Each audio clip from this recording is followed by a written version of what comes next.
திமுகவை விட்டு வெளியேறி எங்களது தாவேகா பக்கம் மறுமலர்ச்சி திமுக வருமேயானால் 2 எம்எல்ஏக்களும் வந்துதான் ஆகும். அப்பொழுது வந்தால் கட்சித்தாவல் நடவடிக்கைக்கு அந்த இருவரும் உட்படுவார். உதயசூரியன் சின்னத்தில் தானே நின்று போட்டிட்டு இருக்காங்க. ஏற்கனவே சீர்காழி செந்தில் செல்வன் திமுகவுக்கு போயிட்டார். கடையநல்லூர் ராஜேந்திரன் நான் மதிமுகவில் இருக்கிறேன், ஆனால் பதவியை ராஜினாமா செய்ய முடியாது மக்களுக்காக அப்படின்னு எக்ஸ் தளத்தில் பதிவிட்டிருக்கிறார். அவர் உதயசூரியன் சின்னத்தில் நின்றதால் இந்த பிரச்சனை. அன்னைக்கே வைகோ இப்போ அவர் சொல்கிறார், எனக்கு நெருக்கடியை தந்தார்கள், கொடுத்தார்கள். இந்த முடிவை தேர்தலுக்கு முன்பே எடுத்திருந்தால் இன்னைக்கு மறுமலர்ச்சி திமுகவிற்கு ஒரு 10 சட்டமன்ற உறுப்பினர்கள் இருந்திருக்காங்க. அதிமுகவிலிருந்து வரக்கூடிய முன்னாள் அமைச்சர்கள், அதிமுக உறுப்பினர்கள் எல்லாருமே அந்த தொண்டர்கள் அதில் தான் வராங்க. அதாவது தொண்டர்களாக இருந்து அதிருப்தியினால தாவேகா பக்கம் வராங்க அப்படின்னு. ஆமாம், தலைமை வேறொரு முடிவு எடுக்கிற போது புரட்சித் தலைவர் எம்ஜிஆருடைய தொண்டர்கள் 1000 தொண்டர்கள் அங்கே இருக்காங்க. நீங்கள் 2 பேரும் டீலிங் பண்ணி கூட்டணி போட்டிங்கன்னா அவங்க இங்கே நடுத்தருவில் நிற்கிறதா? நீங்கள் மமதையில் இருக்கிறீங்க.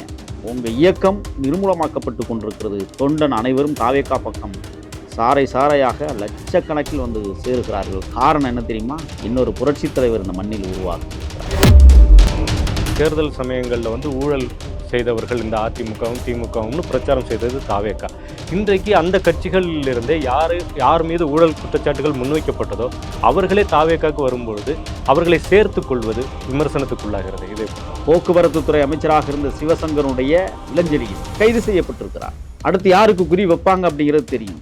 இவங்க கொஞ்சம் நஞ்சமல்ல, இந்த மண்ணை சுரண்டி கொடுத்த, ஊரை அடித்து உலையில் போடுவதை வாழ்க்கையாக வைத்திருக்கிறார். கல்வித்துறை அமைச்சர் ராஜ்மோகன் அவர்கள் விரைவில் வெள்ளை அறிக்கை கொடுத்திருக்கிறார். ஒரு அயோக்கியத்தனமான அழுகுனி மூஞ்சியாக இருந்த ஒரு அமைச்சர், கரூரில் போலி வேஷம் போட்ட ஒரு அமைச்சர், அன்பில் மகேஷ் பொய்யாமொழி வசூல் பண்ணுவதற்கென்றே ஒரு மாளிகையை எடுத்து வைத்து தப்பம் கட்ட சொல்லியிருக்கிறார் என்றால் எவ்வளவு பெரிய வேலை. இப்போ தாவேகா ஆட்சி காலத்திலும் போதைப் பொருள் இருக்கிறதுக்கு திமுக தான் காரணம் அப்படின்னு சொல்றீங்க. அதனுடைய நீட்சி தொடர்கிறதுன்னு சொல்கிறோம். அதாவது இவங்க 75 ஆண்டு காலம் விதைச்சிட்டாங்க. அதை அறுத்து தூளாக எரிக்கணும்னா நாளாகும். பிரைம் 9 தமிழ் நேயர்களுக்கு வணக்கம். இன்று நமது அரங்கிற்கு தமிழக வெற்றி கழகத்தின் செய்தி தொடர்பாளர் திரு முகிலன் வந்திருக்கிறார். அவரை வரவேற்று நிகழ்ச்சிக்குள் செல்லலாம். வணக்கம். வணக்கம். முதலமைச்சராக விஜய் பதவியேற்று இத்தனை நாட்களில் பல்வேறு விமர்சனங்களை அரசு எதிர்கொண்டு கொண்டே இருக்கிறது. சமீபத்தில் வைகோ அவர்கள் ஒரு விஷயம் சொன்னார். அதாவது விஜய் என்னிடம் எங்களுடைய 2 எம்எல்ஏக்களை ராஜினாமா செய்ய சொன்னார், இடைத்தேர்தலில் நானே பிரச்சாரம் செய்கிறேன் என்று சொன்னார் அப்படின்னு சொன்ன அந்த விஷயம் பயங்கர சர்ச்சையாக மாறிக்கிட்டு இருக்கு. இதை பற்றி என்ன நினைக்கிறீங்க? பொதுவாக புரட்சி புயல் வைகோ அவர்கள் மறுமலர்ச்சி திராவிட முன்னேற்ற கழகம் என்கிற மகத்தான மக்கள் இயக்கத்தை தொடங்கியவர். அவருடைய அரசியல் சரிவுகள் மாறி மாறி மீண்டும் மீண்டும் திமுகவுடன் கூட்டணி வைத்த காரணம்தான் இன்றைக்கு அந்த இயக்கம் ஒரு வட்டத்திற்குள் சுருங்கி போய் கொண்டிருக்கிறது. 2 சட்டமன்ற உறுப்பினர்கள் உதயசூரியன் சின்னத்திலே நின்றிருக்கிறார்கள். திமுகவை விட்டு வெளியேறி எங்களது தாவேகா பக்கம் மறுமலர்ச்சி திமுக வருமேயானால் 2 எம்எல்ஏக்களும் வந்துதான் ஆகும். அப்பொழுது வந்தால் கட்சித்தாவல் நடவடிக்கைக்கு அந்த இருவரும் உட்படுவார்கள். உதயசூரியன் சின்னத்தில் தானே நின்று போட்டிட்டு இருக்காங்க. ஏற்கனவே சீர்காழி செந்தில் செல்வன் திமுகவுக்கு போயிட்டார்.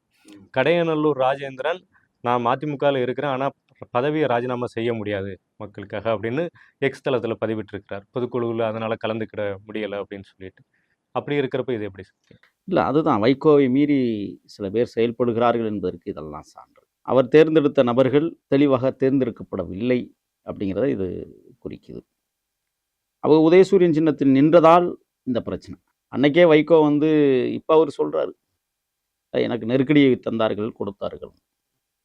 இந்த முடிவை தேர்தலுக்கு முன்பே எடுத்திருந்தால் இன்னைக்கு மறுமலர்ச்சி திமுகவிற்கு ஒரு 10 சட்டமன்ற உறுப்பினர்கள் இருந்திருப்பார்கள்.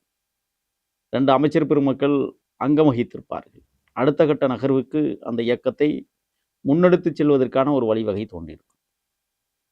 திமுக எப்படியெல்லாம் பேரம் பேசி இருக்கிறது என்பதை இதன் மூலம் நாம் தெள்ள தெளிவாக அறிந்தோம். இந்த 2 பேரையும் வெளியேற்றிட்டோம்னா அங்கே குறைஞ்சிரும். ஆக இப்பவும் நாங்கள் சொல்கிறேங்க, அதிமுக எப்படி திமுகவுடன் உடன்பாடு ஏற்பட்டு இன்றைக்கு ஒத்திகை பார்த்து கொண்டிருக்கிறார்கள். கூட்டணியை பற்றி பேசி ஒரு ஆட்சியை நிலைநிறுத்துவதற்காக ஒத்திகை பார்க்கிற திமுகவும் அதிமுகவும் அடுத்த கட்டத்துக்கு போனோம்னா இந்த 2 எம்எல்ஏக்களை விட்டால் நம்மளுக்கு இன்னும் குறையும். விடக்கூடாது, இந்தா என்ன வேணாலும் கொடு.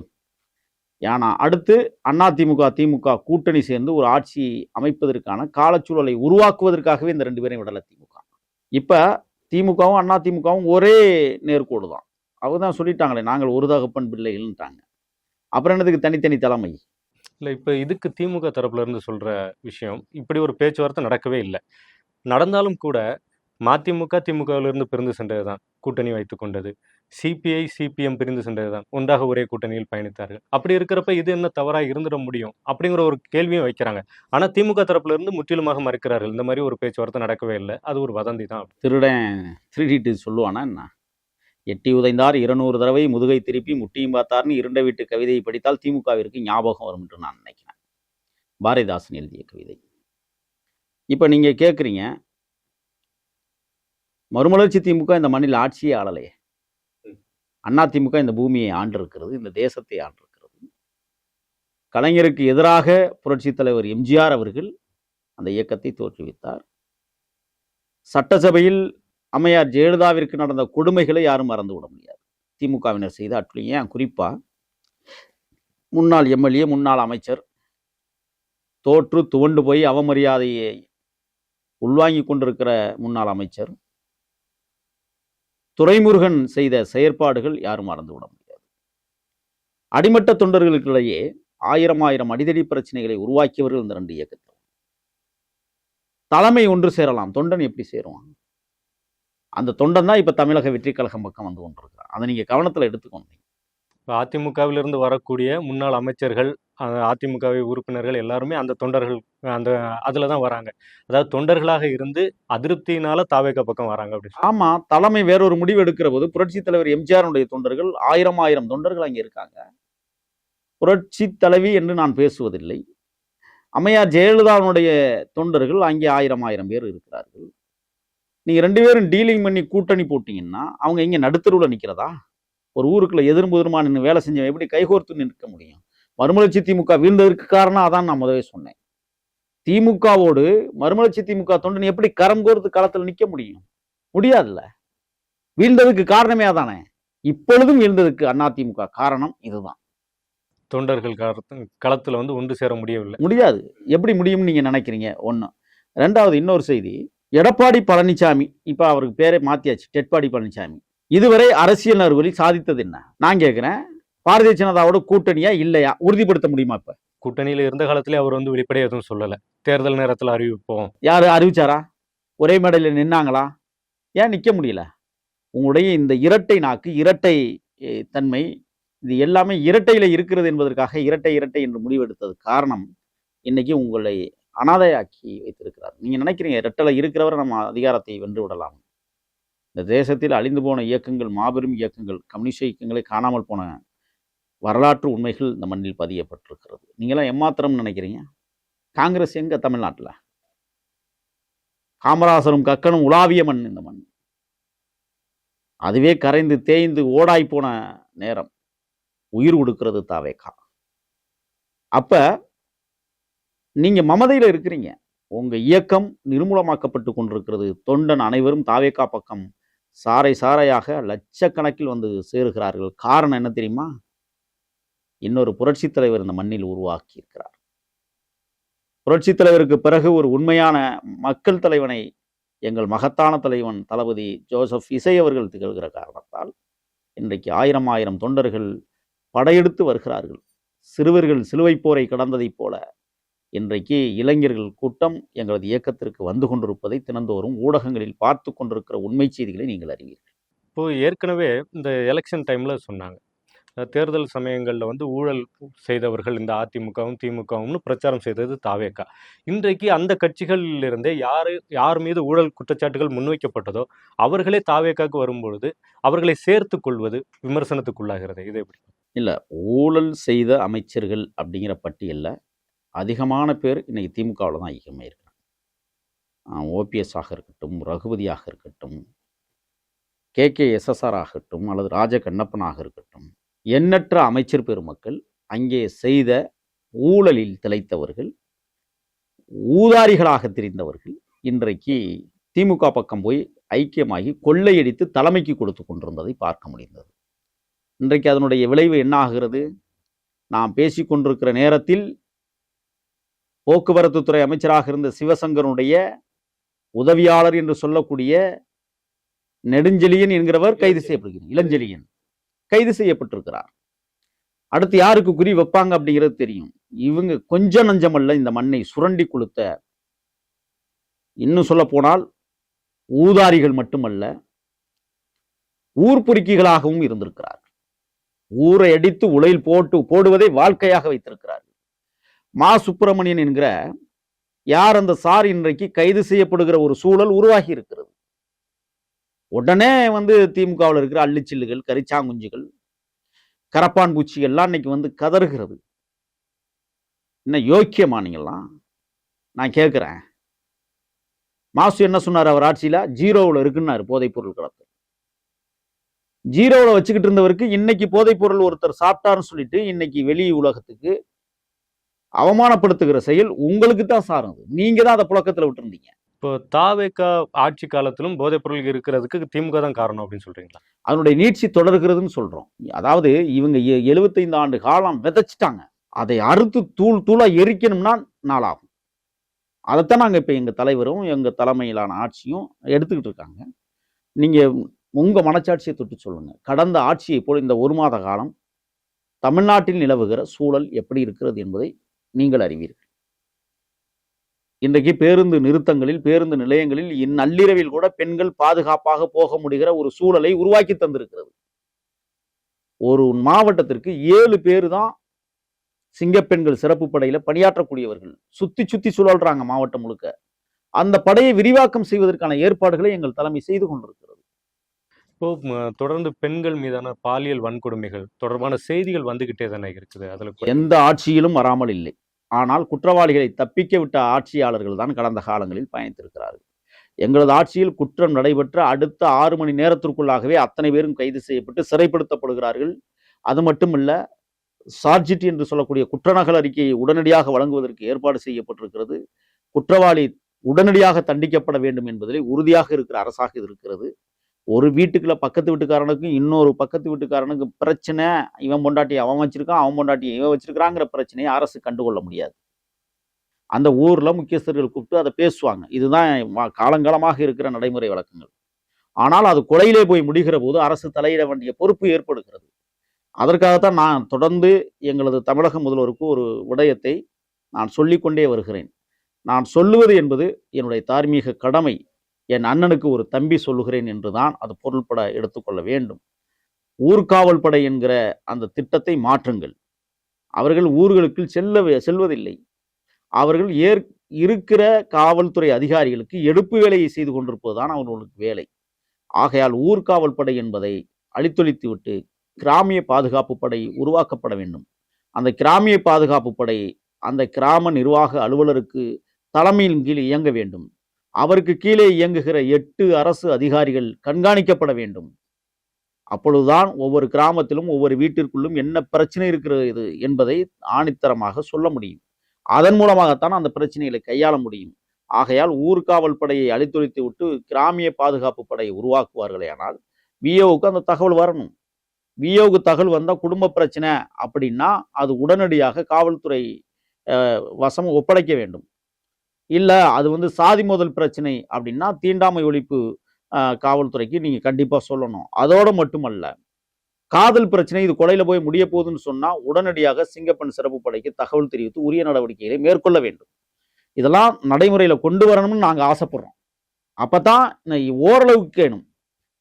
இப்போவே காவல்துறையில் பல்வேறு மாற்றங்களை செய்திருக்கிறார் அப்படின்னு சொல்லப்படுது. இன்றைக்கு கூட ஐபிஎஸ் ஐஏஎஸ் அதிகாரிகளோட ஆய்வுக் கூட்டம் நடந்துகிட்டு இருக்குது. இந்த சூழ்நிலையில நம்ம இப்படி ஒரு கூட்டம் நடக்கிற போது தமிழ்நாட்டில் ஒரு கவலைக்குரிய விஷயமா சட்டம் ஒழுங்கு இருக்கிறது அப்படிங்கிறது வெளிப்படையான பொருளா? இல்லை, நீங்கள் இன்னும் 45 நாள் ஆகுது. ஏற்கனவே காவல்துறையில் பணியாற்றக்கூடிய அதிகாரிகளை இடமாற்றம் செய்து கொண்டே இருக்கிறோம், முக்கியமான அதிகாரிகளை. காரணம், அவர்கள் கவனமின்மையினுடைய பிரச்சனை தான் இங்கே காரணம். என்னை பொறுத்தவரை என்னன்னா, நேர்மையான அதிகாரிகள் வேண்டும். இந்திய அரசு அதுக்கு ஒப்புதல் கொடுக்கிறதா என்றால் இல்லை. ஐஏஎஸ் ஐபிஎஸ் அதிகாரிகள் இந்தியா முழுவதும் நியமிக்கப்பட்டிருக்கிற இந்த சூழலில் எங்களுக்கு இந்தந்த பொறுப்பில் இருக்கிற இந்தந்த அதிகாரிகளை தமிழ்நாட்டிற்கு தாருங்கள் என்று கேட்டாலும் கொடுக்கிறதுக்கு மத்திய அரசு தயாராக இல்லை. ஏற்கனவே தமிழ்நாட்டிற்குள் பணியாற்றி கொண்டிருந்த ஊழல்வாதிகளுக்கு உறுதுணையாக இருந்த காவல்துறை அதிகாரிகளைத்தான் துறை ரீதியாக மாற்றம் செய்யப்பட முடியுமே ஒழிய அவர்களை அப்புறப்படுத்தி வேற மாநிலத்திற்கு அனுப்புவதற்கான ஒரு சூழல் இன்னும் அமையவில்லை.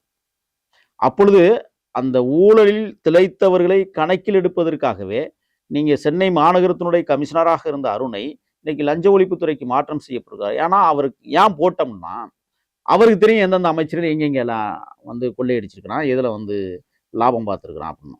இப்போ அவரும் சரியாக வேலை செய்யலைன்னா தூக்கி அடிக்கப்பட்டு வேற இலாக்காவுக்கு மாற்றப்படுவார். ஆனால் அவரை தூக்கி நாங்கள் பீகாருக்கு போடணும் அப்படின்னு சொல்ல முடியாது. அது மத்திய அரசினுடைய கையில் இருக்குது. அப்போ நடைமுறை சிக்கல்களில் பெரிய பிரச்சனைகளை தமிழக வெற்றி கழகத்தினுடைய அரசு சந்தித்து கொண்டு தான் இருக்கிறது. அதில் நாங்கள் ஒத்துக்கிறோம்ங்கிறேன். தவறுகள் நடக்கிறது. அந்த தவறுகளுக்கு உடனடி தீர்வை காணுகிற அரசாக இன்னைக்கு தமிழக வெற்றி கழகம் ஒரு வெற்றிக்கான ஆட்சியை எங்கள் தலைவர் கொடுத்து கொண்டிருக்கிறார். நீங்கள் கேட்கிற கேள்வியெல்லாம் நியாயமாக இருந்தாலும் கூட காலப்போக்கில் அது மாற்றம் செய்யப்பட வேண்டும், மாறும் என்கிற பெருத்த நம்பிக்கையோடு தான் நாங்களும் காத்துக்கிட்டு இருக்கோம். சட்டப்பேரவையிலும் சரி, திருச்சி கிழக்கில் நன்றி தெரிவிக்கும் கூட்டத்திலையும் சரி, முதலமைச்சர் ஜோசப் விஜய் எனக்கு கொஞ்சம் கால அவகாசம் கொடுங்க அப்படின்னு கேட்குறாரு. இந்த கால அவகாசம் அப்படிங்கிறது எத்தனை நாளைக்கு? ஏன்னா அவர் முதலமைச்சராக பொறுப்பேற்று விட்டார், 45 நாட்கள் ஆகிவிட்டன. ஆனால் மக்கள் வந்து எல்லா விஷயத்திலையும் பொறுமையாக இருக்க முடியாது இல்லையா? சில விஷயங்கள் வந்து உடனடியாக செய்தாக வேண்டிய சூழ்நிலை இருக்குது. உடம்புல ஓடுகிற ரத்தங்கள் அனைத்தும் ஊழல் ரத்தமாக இயங்குகிறது. இந்த ரத்தத்தை மாற்றணுமா, மறுசுழற்சி பண்ணணுமா, இல்லை ரத்தம் தானாகவே நல்ல ரத்தமாக ஊறிடுமா அப்படிங்கிற ஒரு கேள்வியெல்லாம் இருக்குது. இது முற்றிலுமாக கிருமி நாசினியிலேயே அளிக்கக்கூடிய ரத்தமாக இருப்பதால் இந்த ரத்தத்தை மாற்ற தேவையில்லை, புது ரத்தத்தை உருவாக்க வேண்டும் என்பதுதான் எங்கள் தலைவருடைய தலைமையினுடைய பண்பாக இன்னைக்கு இருக்கிறது. அதுக்கு கால அவகாசம், தன் உடம்பில் ஓடுகிற இந்த ரத்தம் ஊறுவதற்கே கால அவகாசம் தேவைப்படுகிற போது ஒரு நல்ல நிர்வாகத்தை கட்டமைப்பதற்கு கண்டிப்பாக நாட்கள் தேவைப்படும். அதுக்கு தான் எங்கள் தலைமை வந்து எங்கள் தலைவர் அவர்கள் வந்து சொன்னாங்க. நான் இன்னொன்னும் சொல்லிடுறேன். ஒரு மிகச்சிறந்த மாநிலமாக இந்த 5 ஆண்டுக்குள் எங்கள் தலைமை, எங்கள் தலைவர் மரியாதைக்குரிய ஜோசப் விஜய் அவர்கள் நல்லதொரு ஆட்சியை தந்து இந்திய நாடை பிரமிக்கிற வகையில் மாற்றம் கொண்டு வரப்போகிறார்கள். எதிர்காலத்தில் இந்தியாவுடைய பிரதமர் வேட்பாளராக எங்கள் தலைவர் மின்னொளி வீசிய காத்திருக்கிறார். பொறுத்துருங்க எல்லாத்துக்கும். ஏன்னா தமிழ்நாடு ஒரு சிறந்த நேர்கோட்டு பாதையில் செல்ல இருக்கிறது. நாங்கள் ஒவ்வொரு நாளும் துடிக்கிறோம், நல்ல நிர்வாகம் தேவைப்படுகிறது என்றெல்லாம். இன்னைக்கு எங்களுடைய அமைச்சர் பெருமக்கள், கல்வித்துறை அமைச்சர் ராஜ்மோகன் அவர்கள் விரைவில் வெள்ளை அறிக்கை கொடுக்க போகிறார். ஒரு அயோக்கியத்தனமான அழுகுனி மூஞ்சியாக இருந்த ஒரு அமைச்சர், கரூரில் போலி வேஷம் போட்ட ஒரு அமைச்சர், அன்பில் மகேஷ் பொய்யாமொழி வசூல் பண்ணுவதற்கென்றே ஒரு மாளிகையை எடுத்து வைத்து கப்பம் கட்ட சொல்லி இருக்கிறார் என்றால் எவ்வளவு பெரிய வேலை. நான் அன்னைக்கே சொன்னேன், ஸ்ரீமதி மரணத்தில் முற்றிலுமாக மூடி மறைக்கப்பட்ட விஷயமே அன்பில் மகேஷ் பொய்யாமொழி தான். ஏன்னா அன்பில் மகேஷ் பொய்யாமொழியினுடைய இல்லமும் அடுத்த இல்லமாக உயர்நீதிமன்றத்தினுடைய தலைமை நீதியரசர் இளந்திரையன் வீடும் பக்கத்தில். மரியாதைக்குரிய இளந்திரையன் அவர்கள் அந்த வழக்கிலே மிகப்பெரிய சரிவை சந்தித்தார். 2 பேரும் கூட்டு சேர்ந்து தான் இந்த வேலையை செய்திருக்கிறார்கள் என்கிற குற்றச்சாட்டை நான் அன்று முதல் இன்று வரை பதிவு செய்கிறேன். 1. ஸ்ரீமதி மரணத்தில் பின்னால் ஒளிந்திருக்கிற இன்னொரு மர்மம் என்னவென்றால், தனியார் பள்ளிகளின் கூட்டமைப்பினுடைய சங்கங்களுடைய தலைமையிடம் தருமபுரி டிஎன்சி என்கிற ஒரு நிறுவன அலுவலகத்தில் தான் இயங்குகிறது அசோக் நகர். அன்னைக்கு அந்த பிரச்சனையில தமிழ்நாடு முழுவதும் தனியார் பள்ளிகள் விடுமுறை விட்டது. அதற்கு காரணம், இதற்கு பின்னால் இருந்து இயங்கியது டிஎன்சி என்கிற ஒரு நிறுவனம் தான் அதற்கு காரணமாக. இப்போ அதையெல்லாம் நாங்கள் தோண்ட போகிறோம், சும்மா விட போகிறதில்ல. இன்னைக்கு தனியார் பள்ளிகள் வந்து கூட்டமைப்பினுடைய சங்க தலைவர்கள் இன்னைக்கு எல்லாரும் தலைவரை வந்து சந்தித்திருக்கிறார்கள். இவ்வளோ பெரிய ஊழல், இவ்வளோ பெரிய கட்டியும் போட்டிருக்கிறாங்க அப்படிங்கிற 400 கோடி என்ன சாதாரண விஷயமா பள்ளிகளில் மட்டுமே? அதோடு நிறுத்தவில்லை. இன்றைக்கு பள்ளிக்கல்வித்துறையில் மிகப்பெரிய மாற்றத்தை உருவாக்க வேண்டும் என்று எங்களது அமைச்சர் மரியாதைக்குரிய என்னுடைய இளவல் ராஜ்மோகன் அவர்கள் ரொம்ப பம்பரமாக சுற்றிக்கிட்டு இருக்கிறாங்க. இதோடு மட்டுமல்ல, இன்னும் எதிர்வரும் காலங்களில் கல்வித்துறையை மிக முன்னேற்றத்துறையாக மாற்ற வேண்டும் என்பதிலே முதலமைச்சர் அவர்களும் துணையாக நின்று களப்பணியாற்றுகிறார்கள். காலம் கனியட்டும், மாற்றத்தை எதிர்பார்ப்போம். விரைவில் மாற்றம் மக்களுக்கு தென்படும் வகையில் ஒரு நல்ல ஆட்சியை முதலமைச்சர் ஜோசப் விஜய் வழங்குவார் என்கிற மகிழ்ச்சியோடு உங்களுக்கு வாழ்த்துக்களை தெரிவித்து முடித்துக் கொள்கிறேன். நன்றி, வணக்கம்.